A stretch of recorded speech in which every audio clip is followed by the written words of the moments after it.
नमस्कार, आप देखना शुरू कर चुके हैं द सूत्र और मैं हूं आपके साथ खुशी राज। हाल ही में केंद्र सरकार ने केंद्र कर्मचारियों का महंगाई भत्ता यानी डीए 2% बढ़ाया है, तो एमपी में भी डीए बढ़ाने की मांग उठने लगी है।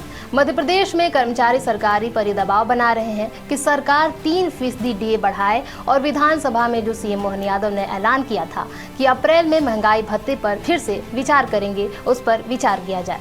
जबकि केंद्र सरकार ने अभी हाल ही में अपने कर्मचारियों का डीए बढ़ाकर 55% कर दिया है। अब इधर केंद्र सरकार ने अपने कर्मचारियों का डीए बढ़ाया तो मध्य प्रदेश में भी डीए को लेकर चर्चा होने लगी।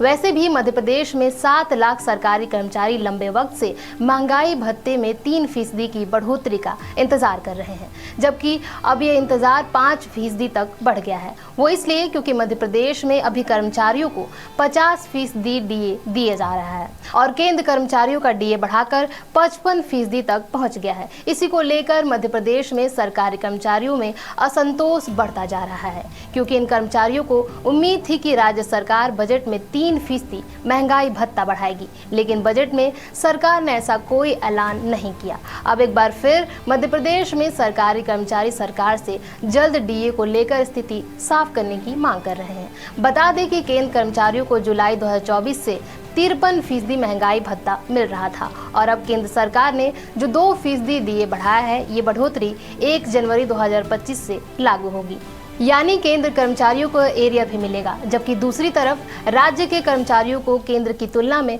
पिछले 9 महीने से 3% कम डीए मिल रहा है। दूसरी तरफ केंद्र सरकार ने तो 8वें वेतन आयोग के गठन की भी घोषणा कर दी है, लेकिन राज्य सरकार अभी तक इस दिशा में कोई कदम नहीं उठा पाई है।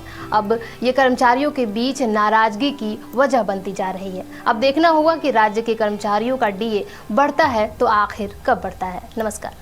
लेटेस्ट, इन्वेस्टिगेटिव और इन डेप्थ खबरें देखने के लिए ज्वाइन कीजिए द सूत्र का व्हाट्सएप चैनल, सब्सक्राइब कीजिए यूट्यूब चैनल, लाइक कीजिए फेसबुक पेज और पढ़ते रहिए वेबसाइट www.daसूत्र.com।